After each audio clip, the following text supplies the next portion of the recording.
Alderman, and I'm gonna do some series, because I want to share what has gone on through me and my transformation in kind of like the style that I'm doing now with the Cubist. But it's going to take a few of these videos to explain anyway how I perceive the art that I'm doing.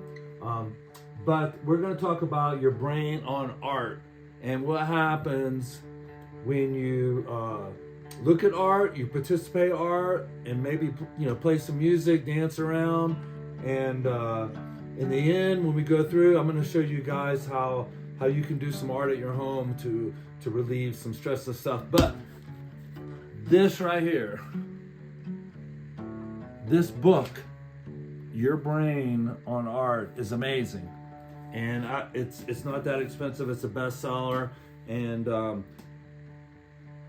Susan and Ivy are amazing, and you can search them out on YouTube, and they have all kinds of really cool stuff.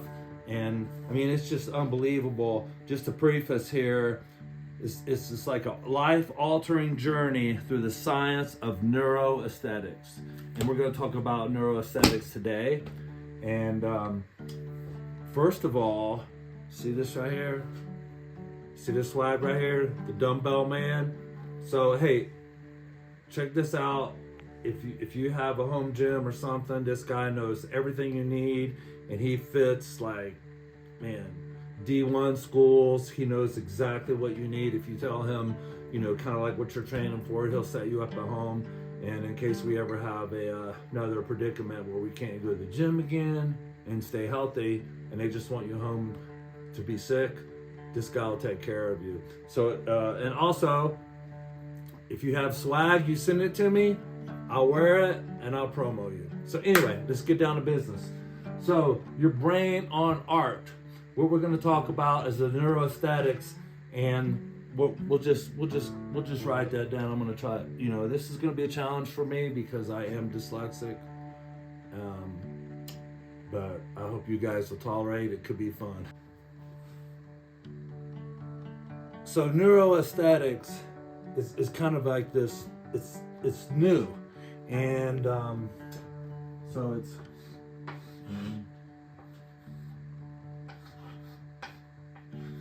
Right?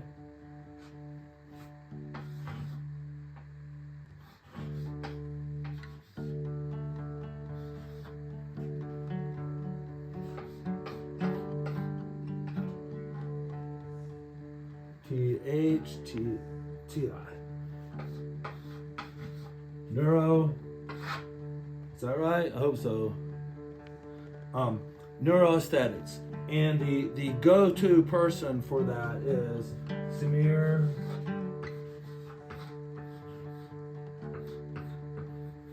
Ziki.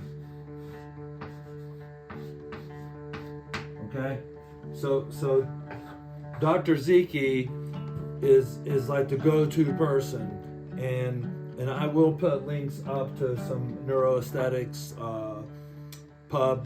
publications and some stuff that you can actually read and understand. But what neuroaesthetics is, it's the neuroscience study of what happens to the brain when you look at art.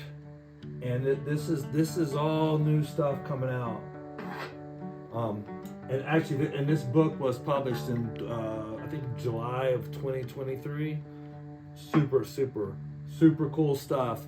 And because art actually changes us, and neuroaesthetics, Samir, what happens is they focused on the prefrontal cortex,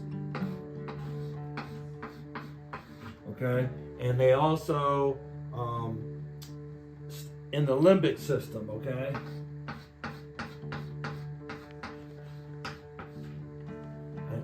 I know I'll explain later, but I have a neuroscience background. All right, so the prefrontal cortex is like thinking, and that activates another thing called the default mode network. Okay? And he's discovered that art will affect the default mode network. And the limbic system is about feelings, right? Feelings, how we feel. And what this thing comes out here to be is what's called embedded cognition. So embedded cognition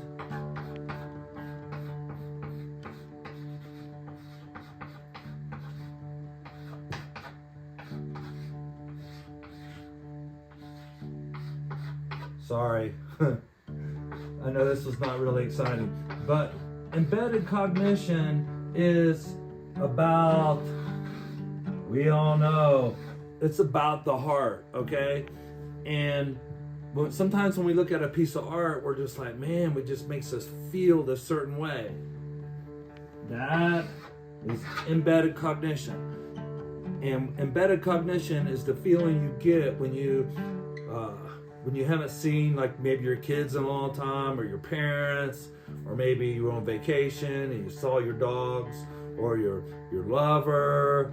But that feeling that you get, you know, like wow, hopefully that's the feeling you get.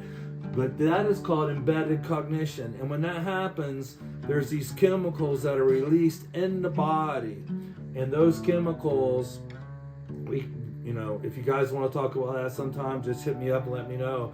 But those chemicals are like, they attack our radical cells in our body. That's like our immune system, okay? And this is the strongest immune response that you can have, is when the chemicals are released from embedded cognition.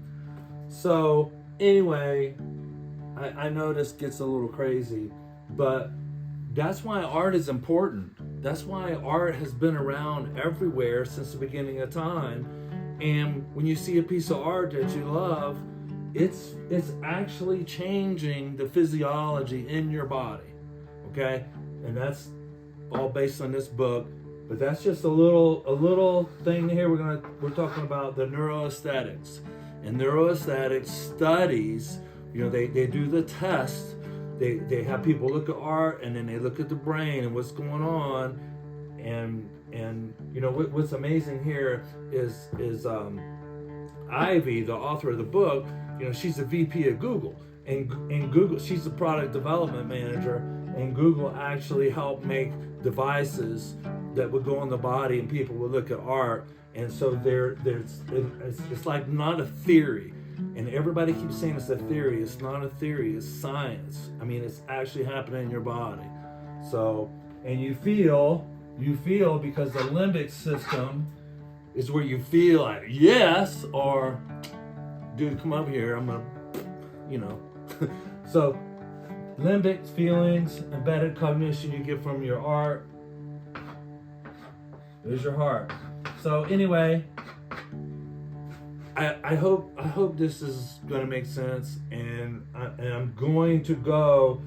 We're going to go after this, and I'm going to explain more about neuroaesthetics, and especially some of Samir Ziki's stuff. And I do have some videos from him, and I'll put some links on my website also. All right, peace out.